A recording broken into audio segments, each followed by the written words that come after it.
దేవునికి స్తోత్రం. దేవుని యొక్క పరిశుద్ధ నామములో ప్రభువునందు ప్రియ సహోదరి సహోదరులందరికీ నా వందనములు తెలియజేస్తున్నాను. ప్రభు అయిన తండ్రి మనకు అనేకములైన పరలోకానికి సంబంధించిన సంగతులు నేర్పించాడు. అయితే దేవుని యొక్క మహిమ కలిగిన సన్నిధి ఈ లోకములో మనలను ప్రత్యేకపరిచి ఆయన యొక్క స్వాస్థ్యమైన ప్రజలుగా, ఆయన పేరు పెట్టబడిన ప్రజలుగా మనలను బ్రతికిస్తూ ఉంది. అయితే పరిశుద్ధుడైన ప్రభు ఆయన యొక్క నివాసమయ్యున్న పరలోకములో ఉన్న సంగతులను మనకు తెలియచేయటానికి ప్రభు అయిన క్రీస్తు యేసు ఈ లోకములో మరి అనేక సంగతులు బోధించాడు. అయితే ఈ యొక్క పరలోక రాజ్య మర్మములు గురించిన ఈ లేఖనాలు మరి ముగించేద్దాం అనుకున్నాను. కానీ మరి ఒక అనుభవాన్ని కూడా మీ ముందుకు తేవాలి. ఎందుకంటే దానిలో నేను మరి కొంతకాలం క్రితం కొన్ని వీడియోస్ చేశాను కనుక ఇంకా దీని గురించి వదిలేద్దాం అనుకున్నాను. కానీ అయితే ప్రభు యొక్క కృపను బట్టి ఈ వాక్యాన్ని కూడా పూర్తి చేయాలి అని ఒక తలంపుతో సోదరులారా ఈ లేఖనాలు ఇదేనో మీ ముందుకు తీసుకొస్తూ ఉన్నాను. మత్తయి సువార్త 25వ అధ్యాయం 14వ వచనం నుంచి మనం 30వ వచనం వరకు ఈ యొక్క ఉపమానాన్ని ప్రభు తెలియచేశాడు. అయితే ఈ భాగంలో 14వ వచనం దయచేసి చూడండి. పరలోక రాజ్యము ఒక మనుష్యుడు దేశాంతరమునకు ప్రయాణమై తన దాసులను పిలిచి తన ఆస్తిని వారికి అప్పగించినట్లుండును అని చెప్పాడు. పరలోక రాజ్యము అని చూడండి, మన పరిశుద్ధ గ్రంథాల్లో బ్రాకెట్లు పెట్టి ఒక మనుష్యుడు దేశాంతరమునకు ప్రయాణమై తన దాసులను పిలిచి తన ఆస్తిని వారికి అప్పగించినట్లుండును అని చెప్పాడు. అయితే ఈ దాసులు ఎవరో కాదు, తన దాసులు అన్నాడు. అనగా ఆయన దాసులే సోదరులారా, గమనించండి జాగ్రత్తగా. అనగా లోకములో దాసులలో అనిపించుకుంటున్నవారు రెండు రకాలు. ఒకటి ప్రభు యొక్క దాసులు, ప్రభువు పిలువకపోయినా పరిగెత్తి వచ్చి మేము కూడా దేవుని యొక్క దాసులమని చెప్పుకునేవారు కూడా ఉన్నారు. కనుక మనం ఇక్కడ ప్రభువు యొక్క దాసులను గూర్చి మాత్రం ఈ భాగంలో చదువుకుందాం. ఈ ప్రభువు తన యొక్క దాసులను పిలిచి చూడండి తన ఆస్తిని వారికి అప్పగించినట్లుండును అని తెలియచేస్తున్నాడు. అయితే ఆ దాసులను పిలిచినప్పుడు ఈ భాగంలో మీరు జాగ్రత్తగా మీ లేఖనాల్లో చూడండి. అయితే మనం కొంచెం త్వరగా దీన్ని చదువుకుందాం. అతడు ఒకనికి 5 తలాంతులు, మరి ఒకనికి 2 తలాంతులు, మరి ఒకనికి 1 తలాంతు ఇచ్చినట్లుగా వారి యొక్క సామర్థ్యమును బట్టి ఇచ్చినట్లుగా లేఖనాల్లో మనం చూస్తున్నాం. చూడండి, ఎవని సామర్థ్యము చొప్పున వానికి ఇచ్చి వెంటనే దేశాంతరము పోయెను అని చెప్పాడు. ఎవని సామర్థ్యము ఎంతో ప్రభువుకు మాత్రమే తెలుసు. అందుకే ఆయన అందరికీ ఒకే విధంగా ఇవ్వలేదు. ఒకనికి 5 ఇచ్చాడు, మరి ఒకనికి 2 ఇచ్చాడు, మరి ఒకనికి 1 ఇచ్చాడు. కనుక వీరి యొక్క సామర్థ్యము ఈ విధముగా పని చేయటానికి ప్రభు ఉపయోగించుకోవాలని తలంచాడు. అయితే ఈ యొక్క దాసులు ప్రభు యొక్క దాసులే, వారికి ప్రభు యొక్క ఆస్తిని వారికి ఇచ్చాడట. నేను దేశాంతరం వెళ్తున్నాను, నేను వచ్చే వరకు మీరు పని చేయండి అని చెప్పి ఆయన దేశాంతరం వెళ్ళిపోయాను అని లేఖనాల్లో మనం చూస్తున్నాం. అయితే ఈ యొక్క భాగంలో ప్రత్యేకించి దేవుని యొక్క తలంపులు మీరు జాగ్రత్తగా చూస్తే ప్రభువు ఎవరికి ఏ పనిని అప్పగిస్తాడో దాన్ని కూడా మనం చాలా జాగ్రత్తగా గమనించుకోవాలి. అయితే ప్రభువే తన ఆస్తిని ఇచ్చాడు కనుక వారు కూడా తన దాసులై ఉన్నారు కనుక మరి నమ్మకముగా వాళ్ళు పని చేసుకోవాల్సిన పరిస్థితులు ఉన్నాయి. అయితే ఇక్కడ ఏమన్నాడు, ఎవరి సామర్థ్యం చొప్పున వారికి ఇచ్చాము అని చెప్పాడు. ఇచ్చాడట. ఎవరి సామర్థ్యం చొప్పున వారికి తలాంతులను ఇచ్చినట్లుగా దేవుని యొక్క లేఖనాల్లో మనం చూస్తున్నాం. ఈ యొక్క సామర్థ్యం గురించి మనం ఒక మాట చదువుకుందాం. కొరింథీయులకు రాసిన 2వ పత్రిక, కొరింథీయులకు రాసిన 2వ పత్రిక 3వ అధ్యాయం 5వ వచనం చూడండి. మా వలన ఏదైనా అయినట్లుగా ఆలోచించుటకు మా అంతటా మేమే సమర్థులమని కాదు, మా సామర్థ్యము దేవుని వలననే కలిగి ఉన్నది అని నిజముగా ప్రభు యొక్క దాసులైతే అట్టి మనస్సుతో పనిచేయాలి. ఏమని చెప్పాడు అపోస్తులుడైన పౌలు ఈ యొక్క సందర్భంలో? మా వలన ఏదైనా అయినట్లుగా ఆలోచించుటకు మా అంతటా మేమే సమర్థులమని కాదు, మాదేం లేదు, మా సామర్థ్యము దేవుని వలననే కలిగి ఉన్నది అని చెప్పాడు. ఎందుకంటే అపోస్తులుడైన పౌలు కూడా క్రీస్తు యేసుకు దాసుడే కనుక దాసుడైన ప్రతి ఒక్కరు ప్రభు యొక్క దాసులు మా శక్తి మా సామర్థ్యం అనే మనసు వారికి అసలు ఉండకూడదు. అసలు నేను అనే స్వభావమే ఉండకూడదు. ఎందుకంటే వారికి దేవుడు తన ఆస్తిని ఇచ్చినట్లుగా ఆ ఆస్తితోటి వ్యాపారం చేయమని చెప్తున్నాడు కనుక అది దేవుని యొక్క సొంతమే, ఆయన దేవుని యొక్క సంపదయే. కానీ మనుషులు ఎవరు దేవుని దాసులైనప్పటికీ వారికి ఎటువంటి సంపద కాదు సోదరులారా, వారికి ఎటువంటి అధికారం కూడా లేదు. పని చేయమని చెప్పాడు, చేయడం అంతవరకే. ఇక్కడ అదే భాషను మాట్లాడుతూ మా సామర్థ్యము దేవుని వలననే కలిగి ఉన్నది అన్నాడు. అయితే ప్రస్తుత కాలం మనం చూసినట్లయితే అసలు ఏ సామర్థ్యం లేదు, ఏమీ లేదు. అసలు ప్రభువు కూడా పంపించలేదు. ప్రభువు యొక్క పని చేయడానికి చాలా అర్హతలు కావాలి. ప్రభు యొక్క పనిలో ఏకపత్ని పురుషుడై ఉండాలి అని చెప్తాడు. కానీ అసలు ఈనాడు అంతా 2 పెళ్ళిళ్ళు 3 పెళ్ళిళ్ళు చేసుకున్న వాళ్ళే చాలామంది పాస్టర్లు ఉన్నారు సోదరులారా. అసలు వాళ్ళందరూ దేవుని మాటలు చెప్పకూడదు. మరి అయినా వాళ్ళు ఎందుకు చెప్తున్నారు? చాలా చక్కగా ప్రజలను నమ్మిస్తున్నారు దేవుని సేవకులు అని. చాలా బాగా పాటలు పాడి లేకపోయినట్లయితే చాలా వాక్యాలు చెప్పినట్టు గంతులేస్తూ ఏదో దేవుని మహిమపరిచినట్లు పరమ దుర్మార్గులు వీళ్ళంతా. మీరు జాగ్రత్తగా చూడండి. వీళ్ళు అసలు దేవుని యొక్క పని చేయడానికి ఎటువంటి అర్హత లేదు. అట్టి వారిని దేవుడు తన పనిలో పెట్టుకోడు. ఆయన అందుకనే చెప్పాడు పరలోక రాజ్యం గురించి ఒక చక్కని ఉపమాన రూపముగా ఏమని చెప్తున్నాడంటే దేవుడట వారి వారి సామర్థ్యము చొప్పున వారికి తలాంతులనిచ్చి, అనగా వారి వారి యొక్క తలాంతు అంటే ఆ యొక్క ఫుట్నోట్లో ఇంచుమించు ఒక్కొక్క తలాంతుకి ఇంత ఉంటుంది అనేసి అని చెప్పి ఇచ్చాడు. కానీ అసలు తలాంతులు అనగా వారి వారి యొక్క ప్రతిభను బట్టి వారి యొక్క మరి సామర్థ్యాన్ని బట్టి ప్రభువు పనిని అప్పగించినట్లుగా పరిశుద్ధ లేఖనాల్లో మనం చూస్తున్నాం. ఏ సామర్థ్యము లేకుండానే ఈరోజు అనేక మంది దేవుని యొక్క సేవలో చొరబడిపోయారు. వీళ్ళంతా ప్రభువుకి అసలు వీళ్ళకి సంబంధమే లేదు. కానీ దొంగలు సోదరులారా, వీళ్ళకి చాలా చాలా పేర్లు కూడా ఉన్నాయని మనకి పరిశుద్ధ లేఖనాల్లో చాలా విస్తారంగా వ్రాసిపెట్టాడు. కనుక ఈ దొంగలందరూ కూడా ప్రభు పనిలోనికి చొరబడ్డారు. నిజానికి చొరబడేవాడు దొంగ. వీళ్ళంతా చూడండి వేరొక మార్గంలో ఎక్కి వచ్చేవాడు దొంగ, దోచుకునివాడై ఉన్నాడు. వాడు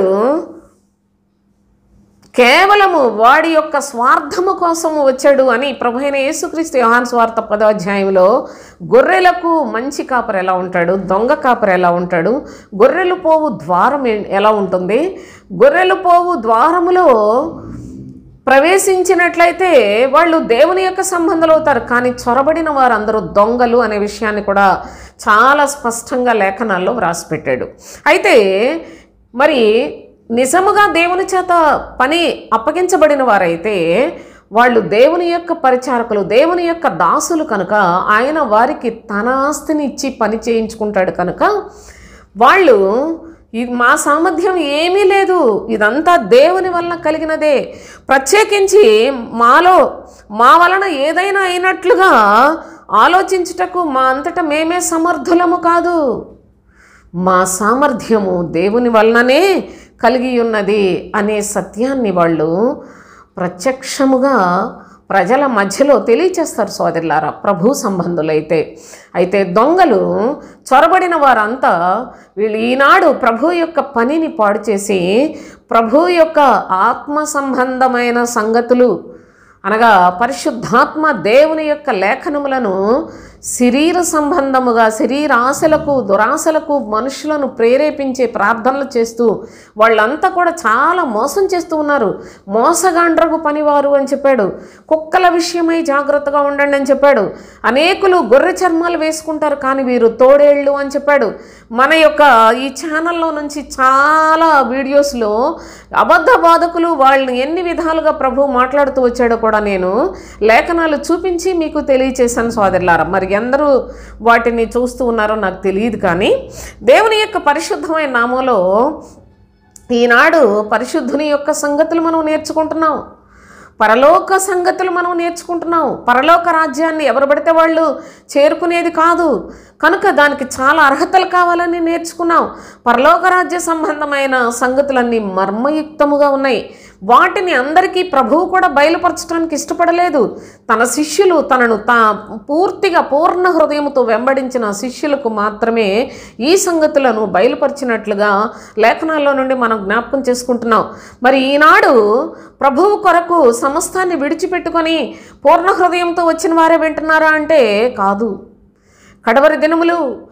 కడవరి దినములలో ప్రభు సమయం కొంచెమే కనుక ఆయన తన యొక్క సత్య సువార్తను ఉచితముగా ఇవ్వటానికి ఇష్టపడి ఉన్నాడు కనుక ఈ లేఖనాలు రకరకాల ప్రజలు కూడా వినటానికి ఛాన్స్ ఇచ్చాడు కనుక ఈ యొక్క అనుభవాలు మనం వినగలుగుతున్నాం సోదరులారా. దయచేసి జ్ఞాపకం చేసుకోనండి. ఏదో మాకంతా తెలిసిపోయిందనే భ్రమలో ఉండొద్దు. మనము ప్రతి విషయంలో కూడా జాగరూకులమై బ్రతకవలసిన స్థితిని, ప్రతి వాక్యము ఈ యొక్క ప్రవచన గ్రంథములోని ప్రతి మాట కూడా మనం చేయాలి.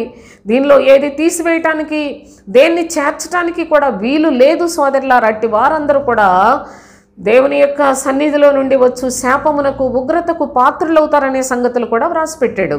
కనుక ప్రభువు ఇక్కడ ఏమని చెప్తున్నాడు?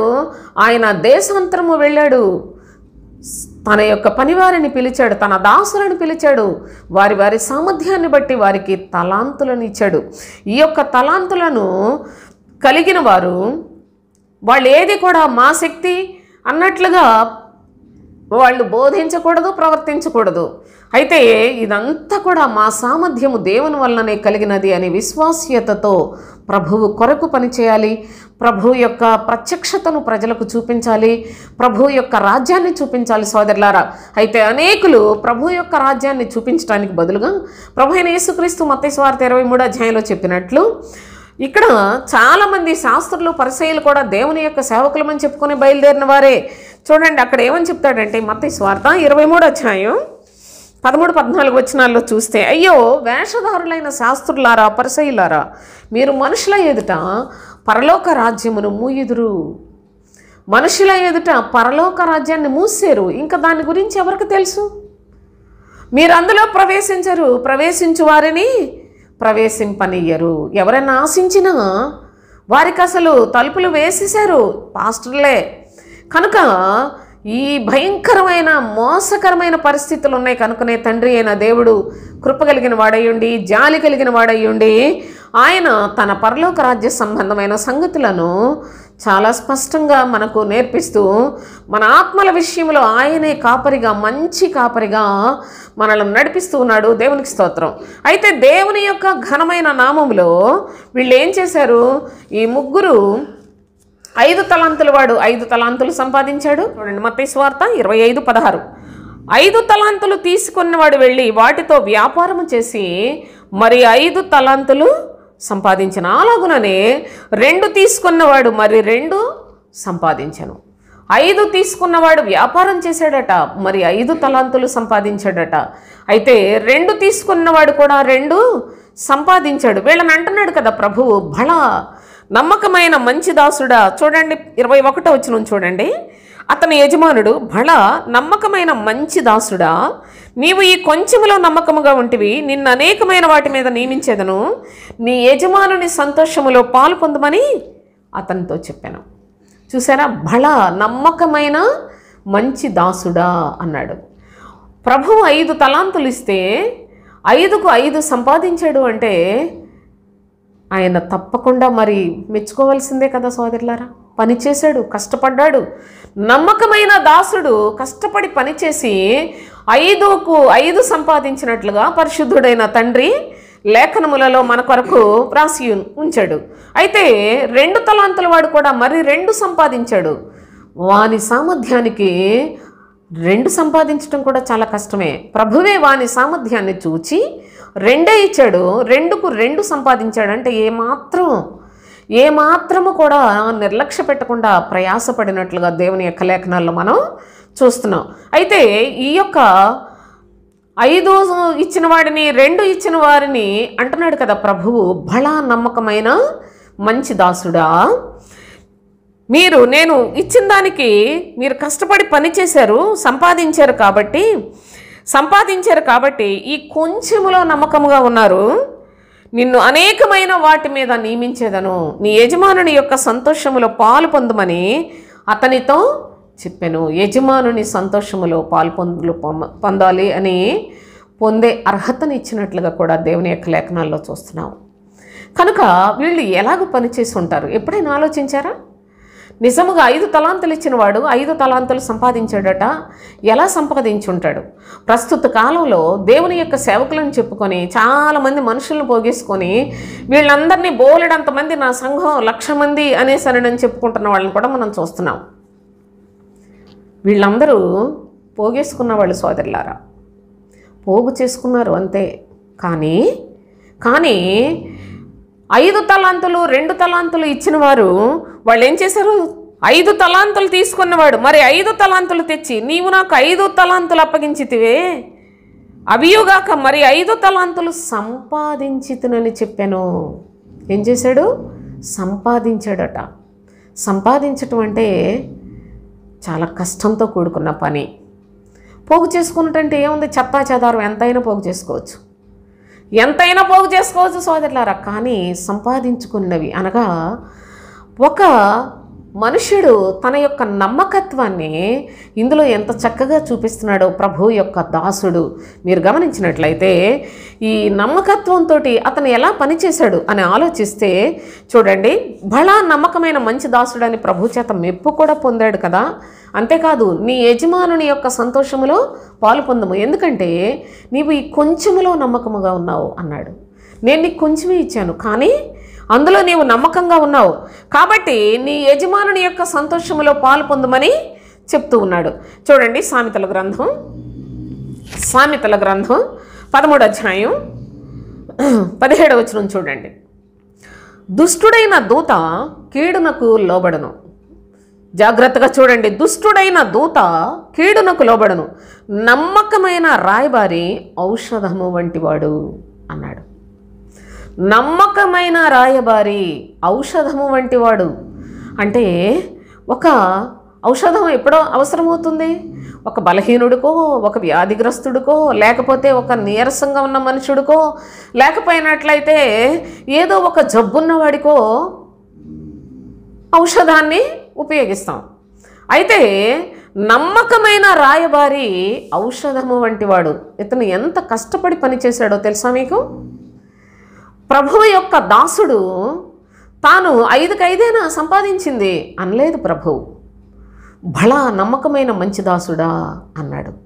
అంటే ఈయన ఏ విధముగా పనిచేశాడు ఈ దాసుడు అంటే చాలా యథార్థముగా, మరి అవసరత, ఎవరి బాధలో ఎవరికి ఏ విధంగా ఆదరణకరమైన మాటలు చెప్పాలో, ఎవరు కష్టంలో ఉన్నప్పుడు వారిని మరి ఆదరించాలో, ఎవరు వ్యాధిగ్రస్తులుగా అనగా ఆత్మ సంబంధముగా జీవించడానికి బదులు అనేకమైన లోపములు కలిగి శరీర సంబంధముగా బ్రతుకుతున్నారో అట్టి వారిని ఖండించి, హెచ్చరించి, గద్దించి, బుద్ధి చెప్పి పనిచేశాడో. నా ప్రియ సహోదరి సహోదరులారా, నమ్మకత్వము దేవుని దృష్టికి కనిపించింది అంటే సామాన్యమైన విషయం కాదు. మనుషులు నమ్మడం సులభమే. మనుషులు కొన్ని వారి యొక్క హృదయాల్లో రకరకాలు పెట్టుకొని బయటికి నటన చేయటం ద్వారా ఈజీగా నమ్మేయచ్చు. అందుకే కదా అబద్ధ బోధకుల్ని ఇంత విస్తారంగా నమ్ముతున్నారు. అయితే నమ్మకమైన రాయబారి అన్నాడు. ప్రభు దృష్టికి రాయబారి అంటే కూడా దేవుని యొక్క దాసుడే సోదరులారా, దేవుని యొక్క దాసుడే. మేము ప్రభు యొక్క సన్నిధిలో భక్తుడు చెప్తాడు ఏమనంటే, ఈ యొక్క రాయబారులను గురించి ఒకసారి మీకు ఒక మాట చదువుకొని మనం మళ్ళీ ఇక్కడికే వద్దాం.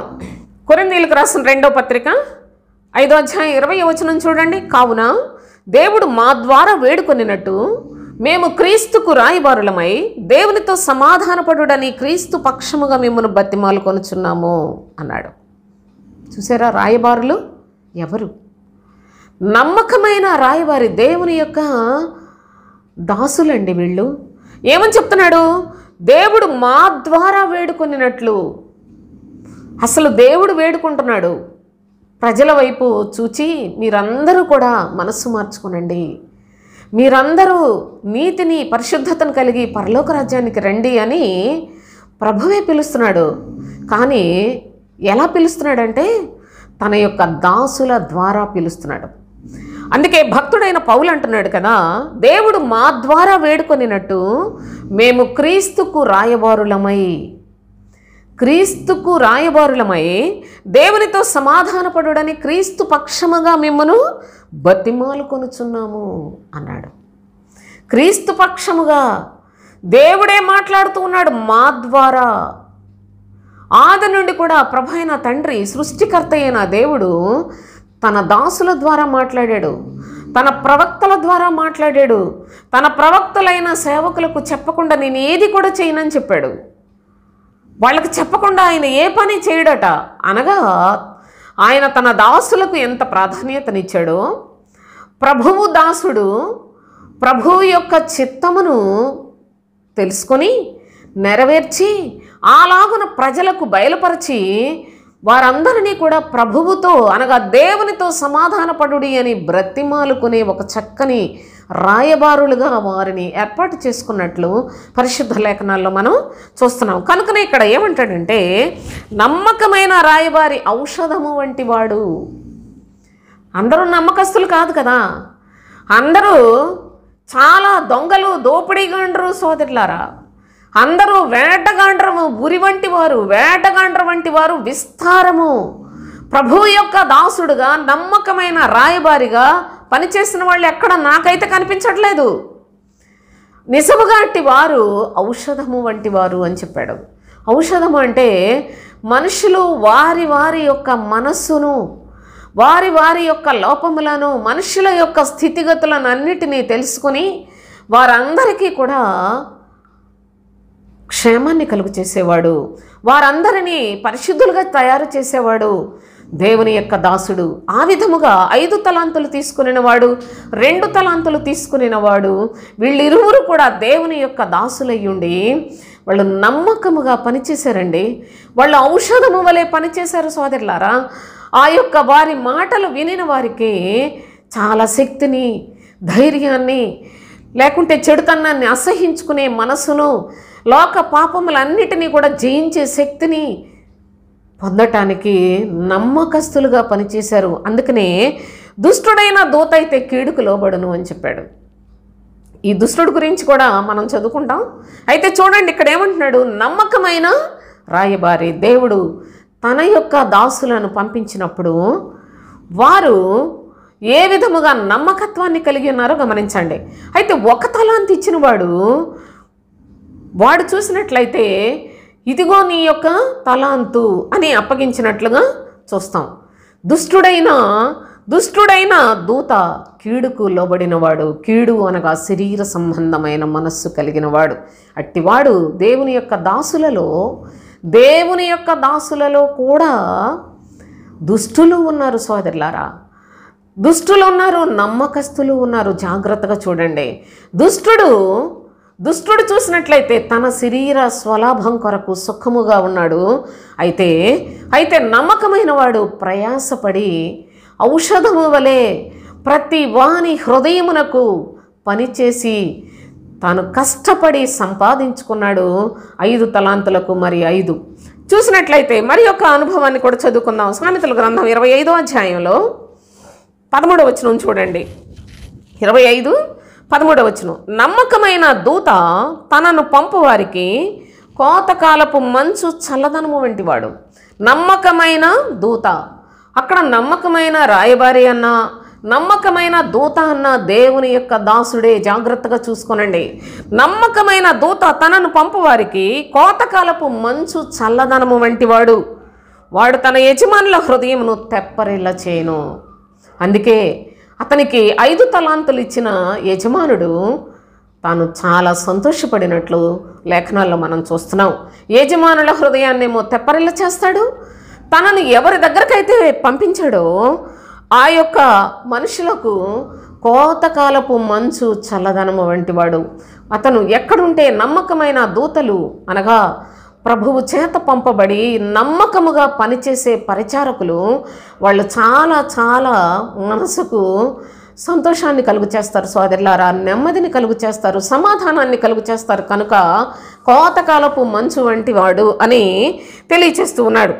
అయితే ప్రభు యొక్క ఉద్దేశపూర్వకంగా మరి యొక్క అనుభవాన్ని కూడా మనం చూస్తే మత్తయి సువార్త 24వ అధ్యాయం 24వ అధ్యాయంలో 45-46 వచనాలు చదువుదాం. యజమానుడు తన ఇంటి వారికి తగిన వేళ అన్నం పెట్టుటకు వారిపైన ఉంచిన నమ్మకమైన వాడు, నువ్వు బుద్ధిమంతుడైన దాసుడెవడు? చూసారు ఏమని చెప్తున్నాడు? యజమానుడు తన ఇంటి వారికి తగిన వేళ అన్నము పెట్టుటకు, తన ఇంటి వారికి అనగా ప్రభు యొక్క సంఘములో ప్రతి వారికి కూడా తగిన వేళ, ఎవరు ఏ పరిస్థితుల్లో ఉన్నారో, ఎవరు నలిగిపోయి ఉన్నారో, ఎవరు ఇబ్బందుల్లో ఉన్నారో, ఎవరు గర్విష్ఠులుగా ఉన్నారో, ఎవరి యొక్క జీవితంలో ఏ ఏ లోపములు ఉన్నాయో మొత్తం అంతటిని జాగ్రత్తగా చూసుకొని ఎవరికి ఆహారం పెట్టాలో ఆ పనిని అప్పగించాడు ప్రభు తన దాసులకు. చూడండి, తగిన వేళ అన్నం పెట్టుటకు వారిపైన ఉంచిన నమ్మకమైన వాడు, నువ్వు బుద్ధిమంతుడైన దాసుడెవడు? యజమానుడు వచ్చి ఏ దాసుడు అలాగూ చేయిచుండుట కనుగొనునో ఆ దాసుడు ధన్యుడు అని చెప్పాడు. యజమానుడు వచ్చినప్పుడు, దేశాంతరం వెళ్ళిన యజమానుడు తిరిగి వచ్చినప్పుడు ఆయన వారందరి దగ్గర లెక్క చూసుకున్నప్పుడు ఆ లెక్కలో తేలినదేంటంటే 5 తలాంతులు ఇచ్చినవాడు 5 కష్టపడి సంపాదించాడు, 2 ఇచ్చినవాడు 2 కష్టపడి సంపాదించాడు. అయితే 1 తలాంతు ఇచ్చిన వాడే దాన్ని వ్యర్థపరచుకున్నాడు సోదరులారా. ఎందుకంటే వాడు దుష్టుడు అనే విషయాన్ని కూడా మనం లేఖనాల్లో గమనించాం. సరే, ఇంకా సామెతలు 14:25, నిజము పలుకు సాక్షి మనుషులను రక్షించును. అంత సులభంగా మనుషులు రక్షించబడతారా అండి? సంఘానికి రావచ్చు, చర్చిలోకి వందల మంది ఎక్కడెక్కడోళ్ళో రావచ్చు, కానీ మనుషులను చూసి పాస్టర్ల వీళ్ళ యొక్క పోకిరి చేష్టలకు వచ్చేవాళ్లే. కానీ సోదరులారా, నిజముగా ప్రభు యొక్క రాజ్యము కొరకు వచ్చేవాళ్ళు ఎవరున్నారు? నిజముగా రక్షణ పొందిన వారు ఈనాడు క్రైస్తవుల్లో ఎందరు ఉన్నారు సోదరులారా? దేవుని యొక్క లేఖనాలు గమనించండి. నిజము పలుకు సాక్షి అన్నాడు. నిజం పలకాలంటే మాటలు అనుకుంటున్నారా? సాక్ష్యం ఉండాలి. అనగా నేనున్నాను అనుకోండి, సపోజ్ నేను మీకు వాక్యం చెప్పాలంటే నా యొక్క ప్రవర్తన అంతటిలో కూడా నేను ఎంత జాగ్రత్తగా ఉంటే నన్ను చూసిన వారు, నా ప్రవర్తన చూసిన వారు ప్రభువు ఎంత గొప్పవాడు అని ప్రభువును ఘనపరుస్తారు. అదే సమయంలో వాళ్ళు కూడా ప్రభు యొక్క సన్నిధికి ఆకర్షితులవుతారు. మీరు గమనించండి. అంతేకాదు, మన యొక్క దేవుని యొక్క వాక్యాన్ని తెలియచేసే వారి యొక్క ప్రవర్తనను చూసినప్పుడు ప్రజలు భయభక్తులు కలిగి దేవుని యొక్క మార్గములో నమ్మకముగా జీవించడానికి, రక్షకుని యందు పూర్ణ విధేయత కలిగి జీవించడానికి వారు సిద్ధపరచుకోవటానికి వీలు కలుగుతుంది. మీరు గమనించండి. నిజము పలుకు సాక్షి మనుషులను రక్షించును. అబద్ధములాడువాడు వట్టి మోసగాడు. అబద్ధములాడే ఈ బోధకులందరూ కూడా అసలు ఏమి చెప్తున్నారండి? వాక్యాలేంటో, అసలు వాక్యం ఏంటో, అసలు పరిశుద్ధ లేఖనాలు ఏమై ఉన్నాయో ప్రజలకి ఏమాత్రం కూడా అర్థం కావట్లా. వీళ్ళ బ్రతుకులు చూసి, ఈ దొంగ బోధకుల బ్రతుకులు చూసి పరిశుద్ధ గ్రంథం అది ఒక బూతు గ్రంథం లాంటిది అని మాట్లాడిన మరి చాలామంది దుర్మార్గులు కూడాను లేఖనాలలో మనకి కనిపిస్తారు సోదరులారా. దేవుని యొక్క లోకంలో కనిపిస్తున్నారు. అయితే ప్రభు యొక్క వాక్యములు నిజము పలికినట్లయితే అట్టివారు మనుషులను రక్షిస్తాడు. అనగా ప్రభు యొక్క దాసుడు 5 తలాంతులు పొందిన వ్యక్తి 5 తలాంతులను ఉపయోగించి మరి 5 సంపాదించుకున్నాడు అంటే ఎంత సాక్ష్యార్థముగా జీవించాడో కూడా దయచేసి మీరు ఈ భాగంలో గమనించాలి. అంతేకాదు సామెతల గ్రంథం 12వ అధ్యాయంలో 24వ వచనం చూడండి. 12:24 శ్రద్ధగా పనిచేయువారు ఏలుబడి చేయుదురు. శ్రద్ధగా పనిచేయువారు చెప్పాడు ప్రభు. ఏమని చెప్పాడు? నీవు కొంచెములో నమ్మకముగా ఉంటివి గనుక చాలా వాటి మీద అధికారాన్ని ఇస్తూ ఉన్నట్లుగా కూడా దేవుని యొక్క లేఖనాల్లో చూస్తున్నాం. చూడండి, ఇప్పుడు మళ్ళీ మత్తయి సువార్తలో ఒకసారి చూడండి. బళ నమ్మకమైన మంచి దాసుడా, నీవు ఈ కొంచెములో నమ్మకముగా ఉంటే నిన్ను అనేకమైన వాటి మీద నియమించేదను అన్నాడు. శ్రద్ధగా పనిచేశాడు గనుక అనేకమైన వాటి మీద ఉంచుట అంటే ఏలుబడి చేసే అధికారాన్ని కూడా ఇచ్చేశాడు. దేవునికి స్తోత్రం. కనుక దేవుని యొక్క పరిశుద్ధ లేఖనాలలో ఇంత స్వచ్ఛమైన భాష, ఇంత శ్రేష్టమైన సంగతులు వ్రాయబడి ఉంటే పరిశుద్ధ గ్రంథాన్ని ఎవడు ఇష్టం వచ్చినట్లు వాళ్ళు చెప్పుకుంటా అనేది ఎంత ఘోరమైన దుష్కార్యం అండి, ఎంత దుర్నీతి కార్యము సోదరులారా, ఆలోచన చేసుకోనండి. అపోస్తులైన పౌలు కూడా ఒక మాట చెప్పాడు. తిమోతికి వ్రాసిన 2వ పత్రిక 2వ పత్రికలో 2వ అధ్యాయం మొదటి 2 వచనాలు చదువుకుందాం. నా కుమారుడా, క్రీస్తు యేసునందున్న కృపచేత బలవంతుడవు కమ్ము. క్రీస్తు యేసునందున్న కృపచేత బలవంతుడవు కమ్ము. నీవు అనేక సాక్షుల ఎదుట నా వలన వినిన సంగతులను ఇతరులకు బోధించుటకు సామర్థ్యము గల నమ్మకమైన మనుషులకు అప్పగింపుము అని చెప్పాడు. ప్రభు యొక్క పనిని నా వలన నీవు ఏమి విన్నావో వాటన్నిటిని గురించి ప్రకటన చేయటానికి, ఈ సంగతులు ఇతరులకు బోధించుటకు సామర్థ్యము గల నమ్మకమైన మనుషులకు అప్పగించుము అన్నాడు. ప్రభు యొక్క పరిచర్య సామర్థ్యము కలిగి ఉండి నమ్మకస్తులై ఉన్న వారికి మాత్రమే ఈ అర్హతనిచ్చాడు. కానీ సోదరులారా, ఎవరు పడితే వాళ్ళు మాటకారితనం ఉందని, పాటలు పాడే గొంతు ఉందని, లేకపోయినట్లయితే 4 మనుషులు కలిగిన వారని, లేక కాస్తంత డబ్బు ఉంది కదా అని, లేకుంటే ఉద్యోగం అంతా అయిపోయింది, ఖాళీగా ఉన్నాము, పని పాటు లేకుండానని దేవుని యొక్క పని చేయటానికి వీళ్ళందరూ ఇలాంటి వారు విస్తారంగా ఉన్నారే. వారి యొక్క కుల గర్వంతో, అహంకారంతో ఏదో పెద్ద భక్తుల్లాగా జనాలందరినీ మోసం చేస్తున్నారే. ఇంత భయంకరమైన ఈ మనుషులందరూ దేనికి దేవుని సేవ చేస్తున్నారో తెలుసా మీకు? కేవలము మట్టు లేని పాతాళంలో, అడుగు అంటూ లేని ఆ పాతాళం ఎన్ని మృంగినా దానికి తృప్తి కానేరని అలాంటి భయంకరమైన పాతాళంలోనికి పరుగెట్టి ముందు ఇక్కడికి వస్తారు. ఈ అబద్ధంగా వారి బ్రతుకులకు సిగ్గుండదు. వారి బ్రతుకులు ఒక నీతి, ఒక నియమం, ఒక కట్టడ, ఒక ఆజ్ఞ అసలు ఏమీ తెలియవు. దేవుని యొక్క మాటలకు, దేవుని యొక్క వాక్కునకు భావము తెలియదు, భాష కూడా తెలియదు. కానీ దేవుని యొక్క పని వాళ్ళు అనుకుంటా పని చేస్తున్నామని చర్చీలు పెట్టేస్తున్నారే డబ్బులు ఉన్నాయని. వీళ్ళందరి విషయంలో ముందు తోలుకొచ్చేస్తాడు ప్రభు. సంఘాలు పెట్టించి ఆ తర్వాత వాళ్ళ పాపం పరిపూర్ణం చేసి పాతాళంలో ఒక్కసారి డైరెక్ట్గా పడేస్తాడు సోదరులారా. అలాంటి స్థితిని ధనవంతుడు లాజరు గురించిన అనుభవంలో కూడా మనం చూడగలం. ధనవంతుడు ఒక్కసారే ఏ విధముగా నరకములోకి పడిపోయి ఇక్కడ కాలిపోతున్నానని కేకలు వేస్తున్నాడు. అతనికి కూడా తండ్రి అబ్రహామే, తండ్రివైన అబ్రహాం అని పిలుస్తున్నాడు. అంటే బాగా సుఖం అనుభవించిన, ధనముతోటి తొలతూగిన పాస్టర్. ఇంకంతకంటే ఏం లేదు అతని పోస్టు. ధనవంతుడు అంటే లోకంలో డబ్బున్నోళ్ళ గురించి అక్కడ వ్రాయలేదు సోదరులారా. ఈ యొక్క భయంకరమైన దుస్థితికి ఈ అబద్ధపు బోధకులందరినీ కూడా తోలుకొని సంఘాలు పెట్టించి ఆ తర్వాత వాళ్ళందరినీ సర్వనాశనానికి ప్రభువే నియమించినట్లుగా దేవుని యొక్క పరిశుద్ధ లేఖనాల్లో రాశాడు. అయితే ఇంతకీ పనంతా ప్రభువు తెలియకుండా జరుగుతుందా? లేదు, ఆయనే జరిగిస్తున్నాడు. కానీ ఎవరి ద్వారా జరిగిస్తాడు? నాశన పుత్రుడైన సాతాను ఉన్నాడు. నాశన పాత్రుని ద్వారా నాశనానికి చాలామంది దొంగ బోధకులను తోలుకుపోతున్నాడు. అయితే సత్యవంతుడైన దేవాతి దేవుని యొక్క సన్నిధిలో ఆయన తన పని వారిని పరలోకము కొరకు సిద్ధపరిచే, ఈ లోకంలో ఉన్నంత వరకు అనేక శ్రమలు అనుభవించే వారిగా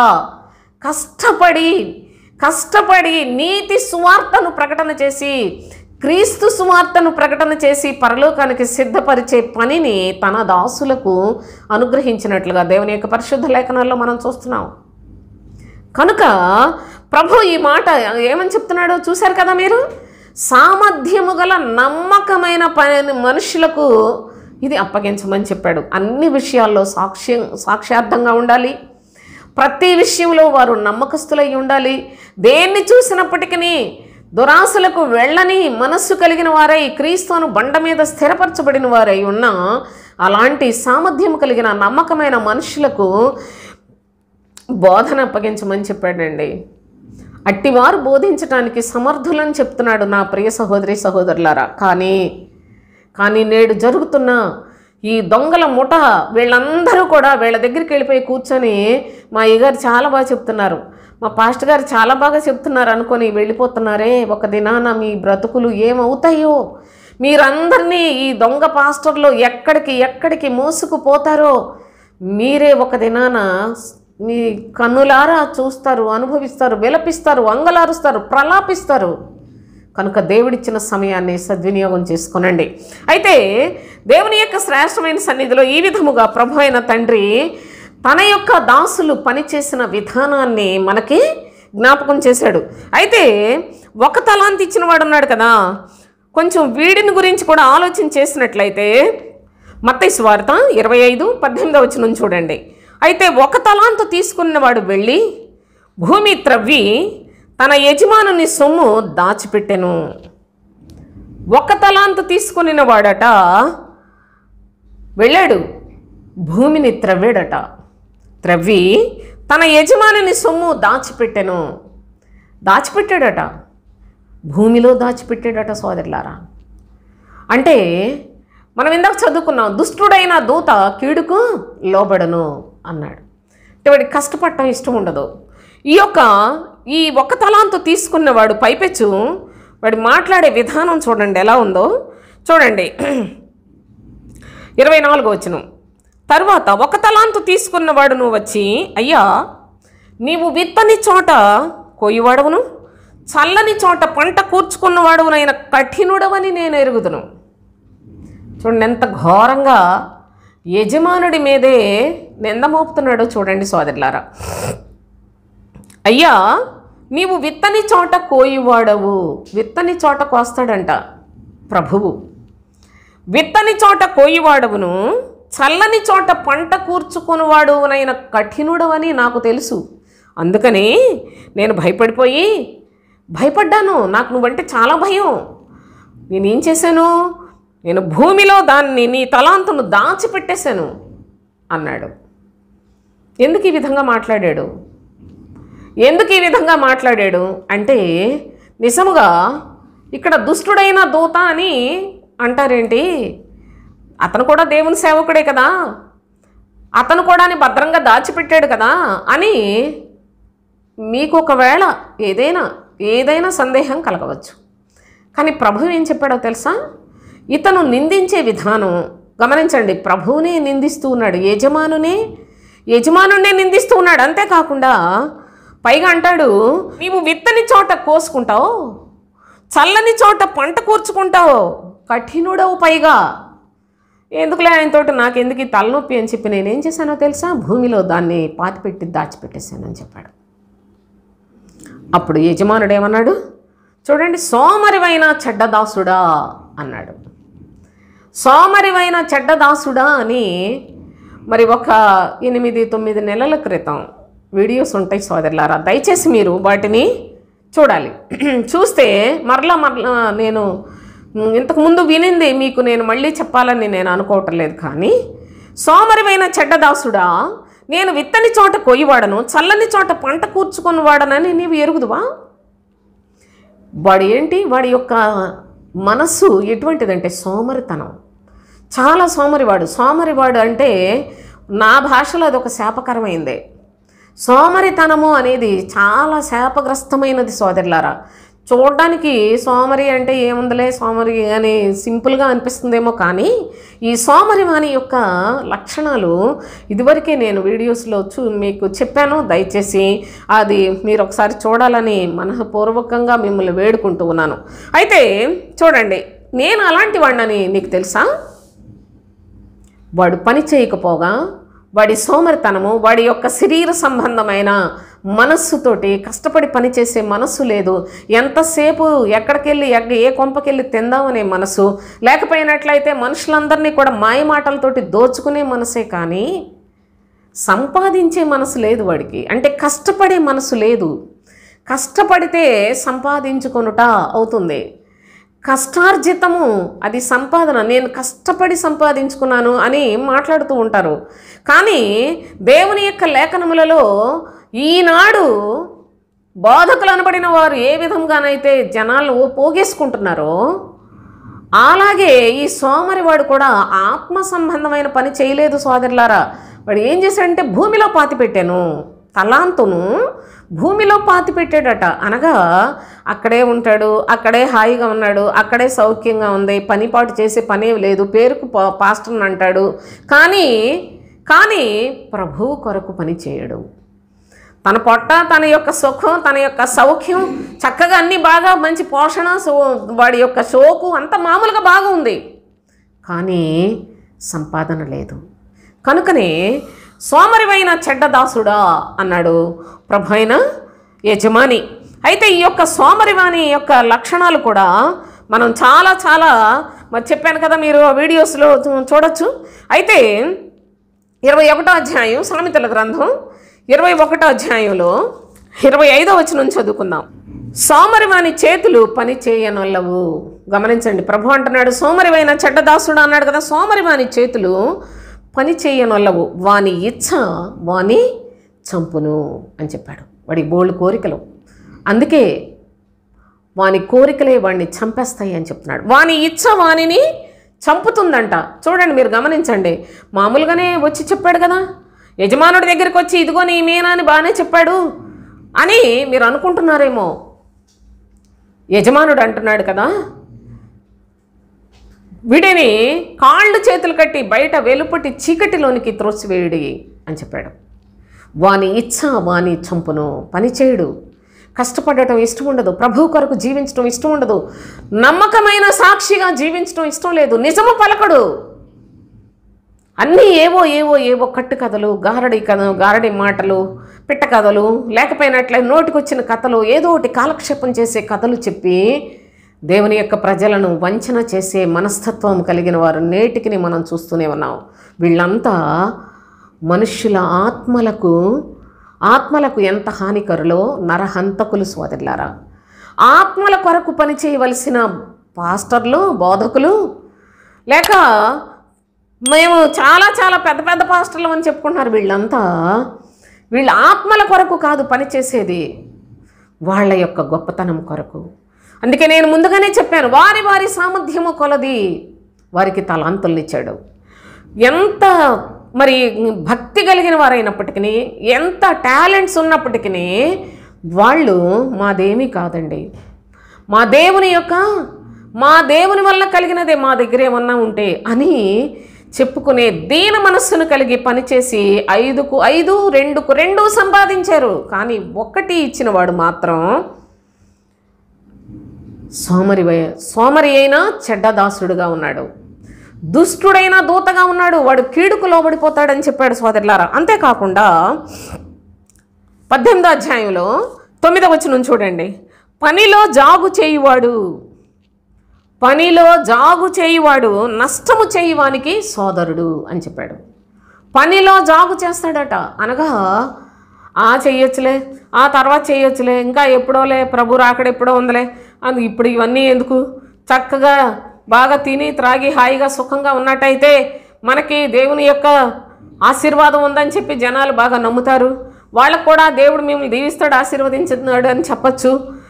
ఒకవేళ ఎవరికైనా కష్టాలు ఉన్నాయి అనుకోండి, మీకు భక్తి లేదు, మీ హృదయం సరిగా లేదు, అందుకే మీకు కష్టాలు బాధలు వస్తున్నాయి అని చెప్పచ్చు. దొంగ బోధకులండి, పనిలో జాగు చేయువాడు నష్టము చేయువానికి వాడు సోదరుడైపోతాడట సోదరులారా. నష్టము చేయువానికి సోదరుడైపోతాడు. నష్టము చేయువాడెవడు? సాతాను. వాడు సాతానుకు సోదరుడే కానీ ప్రభు యొక్క రాజ్యము కొరకు ప్రయాసపడని ప్రతి వాడును విశ్వాసులను పరలోకానికి ఏ విధము చేతనైనా నాకు ఇచ్చిన పనిని రాయబారిగా, నమ్మకమైన రాయబారిగా నేను ప్రభు రాజ్యం కొరకు పనిచేయాలని అలాంటి నమ్మకత్వం లేని ప్రతివాడు కూడా సాతానుకు సోదరుడే. జ్ఞాపకం పెట్టుకోనండి. నష్టము చేయువానికి సోదరుడు అని స్పష్టముగా లేఖనాలు తెలియజేస్తున్నాయి. ఎవడంటే పనిలో జాగు చేయువాడు, ప్రభు ఇచ్చిన పనిలో నమ్మకత్వం లేనివాడు, ప్రభు ఇచ్చిన పనిలో సోమరి అయినవాడు, శరీర సంబంధమైన మనసు కలిగిన వాడు, ప్రభువు చెప్పిన పద్ధతిలో ప్రయాసపడకుండా వాడి శరీర క్షేమము కొరకు చూసుకున్న బోధకులందరూ కూడా సోదరులారా సాతానుకు సహోదరులే. వాడు సాతాను యొక్క మనిషి మాత్రమే. జ్ఞాపకం చేసుకోనండి. కనుక దేవుని యొక్క శ్రేష్టమైన సన్నిధిలో ఈ యొక్క లేఖనాలను ప్రభు అయిన తండ్రి మనకు చాలా తేటగా తెలియచేస్తున్నాడు. ఆ తరువాత మత్తయి సువార్త 25వ అధ్యాయం 28వ వచనం, ఆ తలాంతును వాని యొద్ద నుండి తీసివేసి 10 తలాంతులు గలవానికి ఇయుడి. ఏం చెప్పాడు? ఆ తలాంతును వాని యొద్ద నుండి తీసివేసి 10 తలాంతులు గలవానికి ఇయుడి. మరి 5కు 5 సంపాదించిన వాడి దగ్గర 10 ఉన్నాయి కదా. అందుకని ప్రభు అంటున్నాడు, ఈ ఒక్కటి ఇచ్చిన వాడు నమ్మకస్తుడు కాడు గనక, వీడు దుష్టుడు గనక, వీడు సోమరి గనక, వీడు పనికి మాలినవాడు గనక.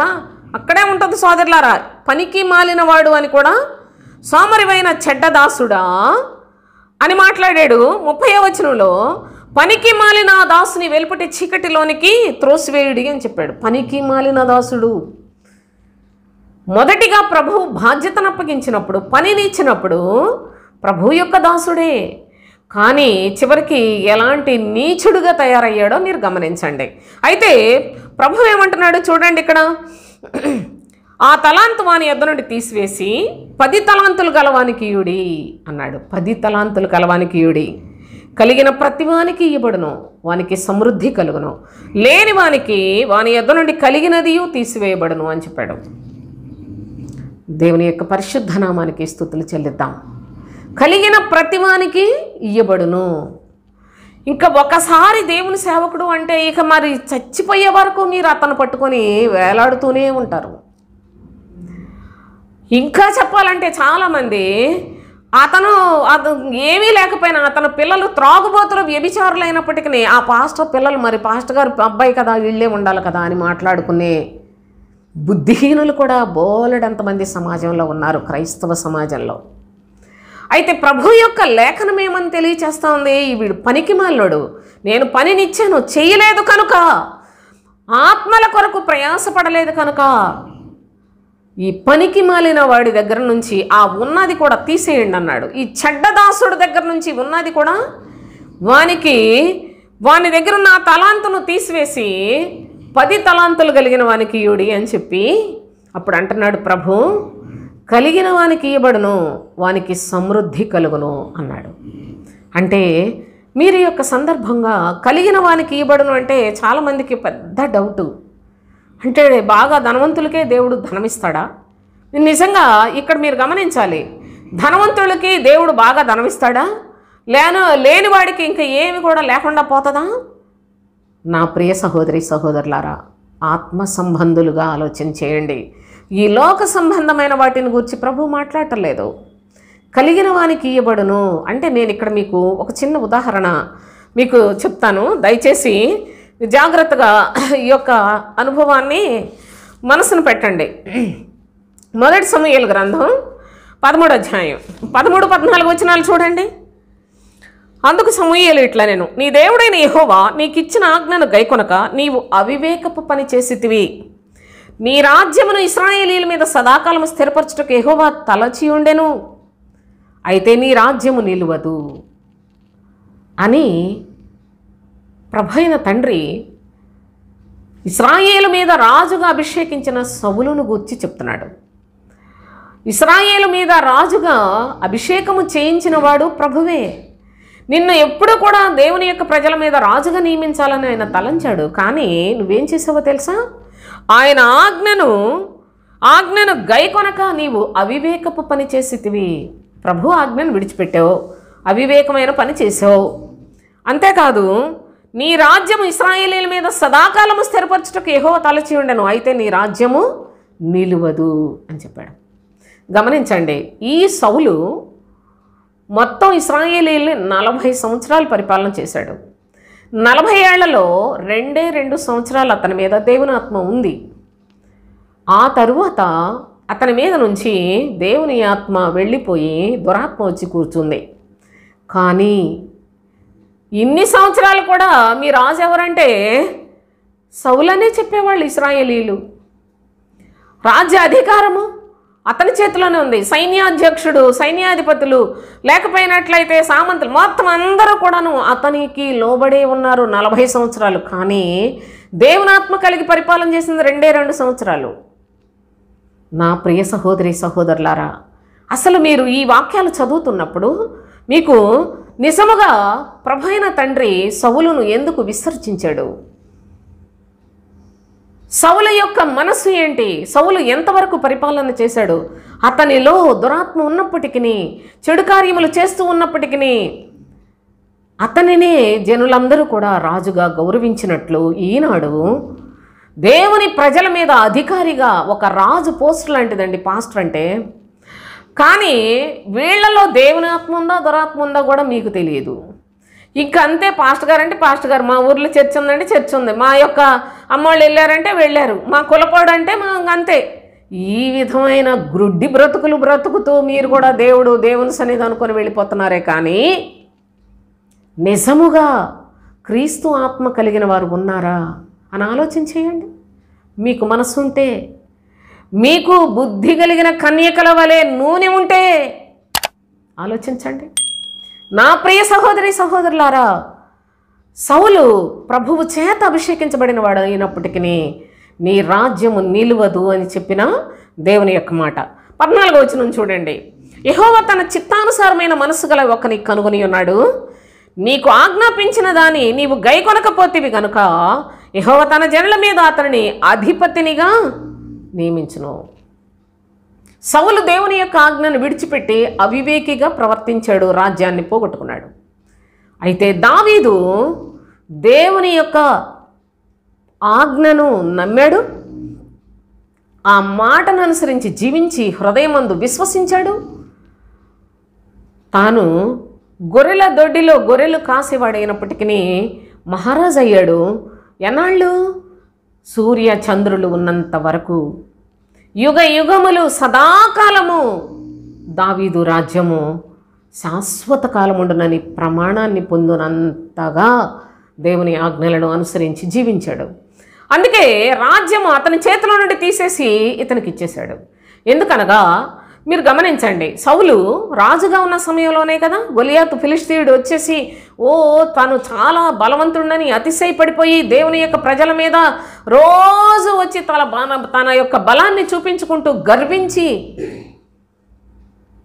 నా మీదకి మీలో ఎవడైనా రండి, నన్ను గెలిచి మా యొక్క రాజ్యాన్ని స్వాస్థ్యంగా చేసుకోండి అనేస్తానని రోజు మరి చాలా ప్రలాపనలతోటి ఉన్నాడు కదా.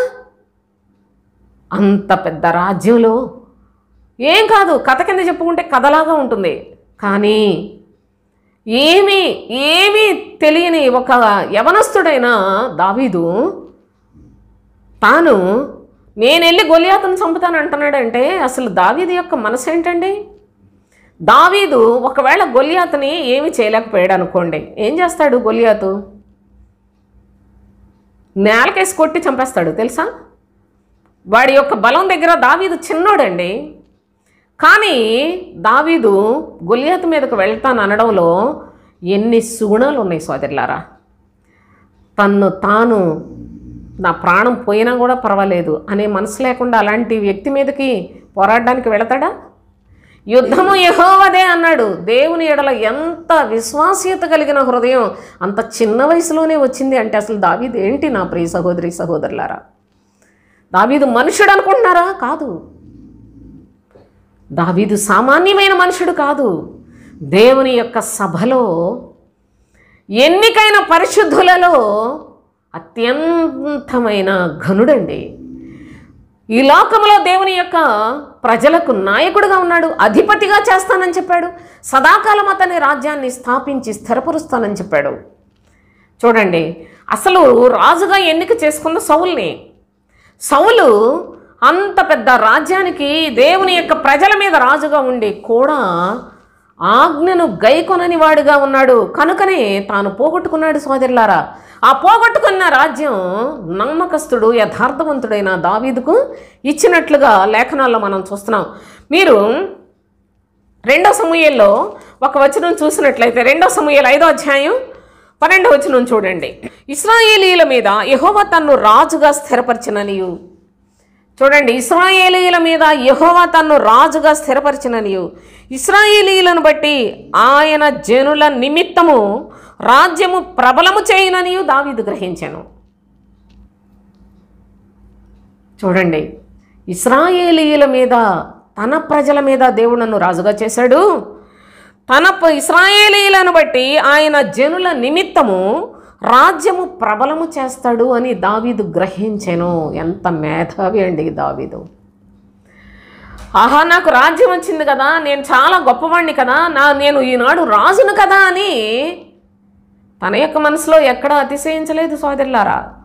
దేవుడు తన పేరు పెట్టుకొని తన స్వాస్థ్యమైన ఇశ్రాయేలీయులకు నన్ను రాజుగా చేశాడు.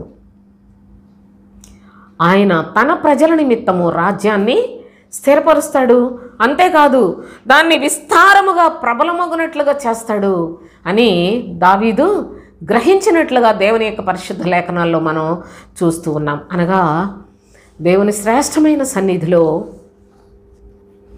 మనుషులు వారికిచ్చిన పనిని, దేవుని ఎడల నమ్మకత్వాన్ని, దేవుడిచ్చిన సామర్థ్యమును తన సొంతానికి ఉపయోగించుకోకూడదు. నా ప్రియ సహోదరి సహోదరులారా, ఒక తలాంతు కలిగిన వాడు ఏమి లేదు నా దగ్గర, ఏం చేస్తాను నేను అనుకొని సోమరితనాన్ని సంపాదించుకొని చెడుతనాన్ని, పనికి మాలిన బ్రతుకును సంపాదించుకున్నాడు. కానీ నమ్మకమైన వాడు 5 కొరకు 5 సంపాదిస్తే 10 తలాంతులు గలవాడయి ఆ 1 తలాంతు కూడా తీసుకొచ్చి ఇతనికి ఇచ్చేయండి. ఎందుకంటే కలిగిన వానికే ఇవ్వబడుతుంది. ఎవరిలోనైతే విశ్వాస్యత ఉందో వారిని వృద్ధి పొందిస్తాడు. ఎవరిలోనైతే ప్రభు ఎడల అత్యాసక్తి ఉందో అట్టి వారిని ఆయన మహిమలో జ్ఞాపకం చేసుకుంటాడు. సోదరులారా, మీరు గమనించండి, ఒక జక్కయ్యను చూడండి. నేను ఎలా అయినా ప్రభువును చూడాలనుకున్నాడు. అరే, నేను పొట్టోడిని కదా, ఎలా చూస్తాను అనుకొని మేడి చెట్టెక్కేశాడు. అతని అత్యాసక్తిని చూసిన ప్రభువు, జక్కయ్య త్వరగా దిగిరా, నేడు నేను నీ ఇంటికి వస్తాను, అక్కడ ఉంటాను, నువ్వు త్వరగా దిగిరానగానే అసలు జక్కయ్య చూస్తే చాలు అనుకున్న వ్యక్తి ప్రభువును తన ఇంటిలో చేర్చుకొని ఎంతగా తన మనసు మారి తన యొక్క ఆస్తిని అంతటినీ కూడా అన్యాయంగా సంపాదించిన దాన్ని ఏ విధంగా ఖర్చు పెట్టేశాడో, తను ఎవరి దగ్గరైనా తీసుకున్నట్లయితే ఏ విధముగా వాళ్ళందరికీ చెల్లించేశాడో సోదరులారా, ఎంత తేటగా వ్రాసాడో. ఆ మారు మనసు పొందిన జక్కయ్యను చూచినప్పుడు ప్రభు అంటున్నాడు, ఇతడును అబ్రహాము కుమారుడే అని తెలియచేస్తున్నాడే. దేవుని యొక్క సన్నిధిలో కొంచెం నమ్మకంగా ఉన్నట్లయితే చాలా ఏలుబడి చేసే శక్తినిస్తాడండి ప్రభు. మనలో కొంచెం యథార్థత కలిగి జీవించే మనసు ఉన్నట్లయితే ప్రభువు అనేకమైన వాటి మీద నిన్ను అధికారిగా చేస్తాడు. అయితే ఆ యొక్క మనిషిని యొక్క మనసులో నమ్మకత్వం ఉండాలి, యథార్థత ఉండాలి, తన్ను తాను ఏంటో తెలుసుకొనగలిగిన వారై ఉండాలి. మనకు దేవుడు ఒక ఆధిక్యతనిస్తాడు, అంత మాత్రాన అది మనది కాదు సోదరులారా. ప్రభు యొక్క కృప మాత్రమే. రక్షణ యెహోవాది, రక్షణ యెహోవాది. నిజము పలుకు సాక్షి మనుషులను రక్షిస్తాడట. అనగా ఎవరి హృదయంలోనైతే ప్రభు ఉంటాడో, ఎవరైతే నిజము పలుకుతారో అనేకులకు రక్షణార్థముగా దేవుని యొక్క వాక్కు వెల్లడి చేయబడుతుంది. కానీ ఈ దినాన రక్షణ లేదు, పాడు లేదు. కానీ ప్రజలు మాత్రం దేవుడు దేవుడు అనుకొని చాలా విస్తరించిపోతున్నారు. కానీ ఈ యొక్క విస్తరణ సముద్రపు ఇసుక వంటిదే. కానీ నా ప్రియ సహోదరి సహోదరులారా, పరలోకానికి చేర్చబడువారు కారు. ఎందుకనగా అబద్ధపు మాటల్ని నమ్ముకునే ప్రజలే కానీ సత్యమును అంగీకరించే మనస్సు కలిగిన వారు లేరు. కనుక ప్రభు అయిన తండ్రి ఆయన అన్యాయస్తుడు కాడు, ఆయన కఠినుడు కాడు సోదరులారా. ఆయన చాలా జాలి కలిగిన వాడై ఉండి తన పనిలో పెట్టుకుంటే, ప్రభు పనిలో పెట్టుకున్నందుకు కృతజ్ఞత కలిగి ఉండవలసిన వాడు ఆయననే చాలా చాలా భయంకరంగా మాట్లాడుతున్నాడు. నీవు కఠినుడవు, నీవు కఠినుడవు, నేను అందుకే నువ్వు నన్ను ఏదోటి చేస్తావు, అందుకని నేను దాచిపెట్టానని చెప్తున్నాడు. నా ప్రియ సహోదరి సహోదరులారా, వాని యొక్క చెడుతనమును ప్రభువు మీద రుద్దేస్తున్నాడు. వాని యొక్క సోమరితనాన్ని ప్రభువుని దూషించడానికి ఉపయోగించుకుంటూ ఉన్నాడు. ఆ పనికి మాలిన వాడి యొక్క భాషను దేవునికి, ఆయన ఆత్మకు వ్యతిరేకముగా మాట్లాడుతూ ఉన్నాడు. వాడు చేసిన పాపము క్షమించరాని పాపము. అందునిమిత్తమే ప్రభు అయిన తండ్రి వీడి దగ్గర ఉన్న తలాంతం తీసి 10 తలాంతులు వానికి ఇవ్వండి, వీని కాళ్ళు చేతులు కట్టి వెలుపుట చీకటి ఉంది, లోకంలో ఉందంతా చీకటే, చీకటిలోనికి త్రోసివేయుడి, అక్కడ ఏడుపు పండ్లు కొరుకుట ఉంటుంది. అక్కడ ఉండాల్సిన వాడు నా యొక్క సన్నిధిలో ఉండి నేను నా యొక్క కనికరాన్ని పొందటానికి అపాత్రుడు అని కనికరము కలిగిన ప్రభువు ఆయన తన యొక్క ప్రేమను చూపించినప్పటికీ వాడు స్వార్థపరుడయ్యుండి, పనికిమాలిన వాడయ్యుండి, చెడ్డవాడయ్యుండి, దుష్టుడయ్యుండి, సోమరివాడయ్యుండి ఎన్ని అవలక్షణాలు పెట్టుకుని తన చెడుతనం గురించి ఏడవడానికి బదులు నీతిమంతుడైన యజమానుని నిందిస్తూ ఉన్నాడు. కనుక ఇలాంటి పరిస్థితులు మన యొక్క జీవితంలో మనము ఎదుర్కోకుండా సోదరులారా, ప్రభువు ఆయన మన ఎడల నమ్మకత్వాన్ని కోరుకుంటున్నాడు. మనం ఉన్న స్థలంలో నమ్మకస్తులుగా జీవించాలి ప్రభువు నిమిత్తం. అయితే దేవుని యొక్క ఘనమైన సన్నిధిలో మనం చూసినట్లయితే సామెతల గ్రంథం 19వ అధ్యాయంలో 19వ అధ్యాయం 28-29 వచనాలు చదువుకొని ముగించేసుకుందాం. వ్యర్థుడైన సాక్షి న్యాయమును అపహసించును.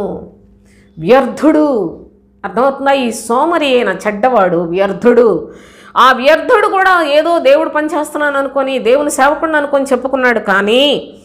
కానీ ఆ యొక్క న్యాయమును అపహసించువాడు న్యాయాధిపతినే వ్యతిరేకించి అపహసించి మాట్లాడాడు. సోదరులారా, భక్తిహీనుల నోరు దోషమును జుర్రుకొనును. జాగ్రత్తగా చూడండి, భక్తిహీనుల నోరట, వాడు భక్తిహీనుడై ఉండి దోషములను సంపాదించుకున్నాడు. జుర్రుకొనంటే మంచి ఇష్టంగా సంపాదించుకున్నాడు. అపహాసకులకు తీర్పులను, బుద్ధిహీనుల వీపుకు దెబ్బలను నియమింపబడి ఉన్నవి. బుద్ధిహీనుల వీపులకు దెబ్బలే. అక్కడ జాలి దయ ఉండదు. అనుకూల సమయం అప్పుడే ప్రభు నీ మరణాలకిస్తానన్నాడు. రక్షణ దినమందు నిన్ను ఆదుకుంటుని అని చెప్పాడు.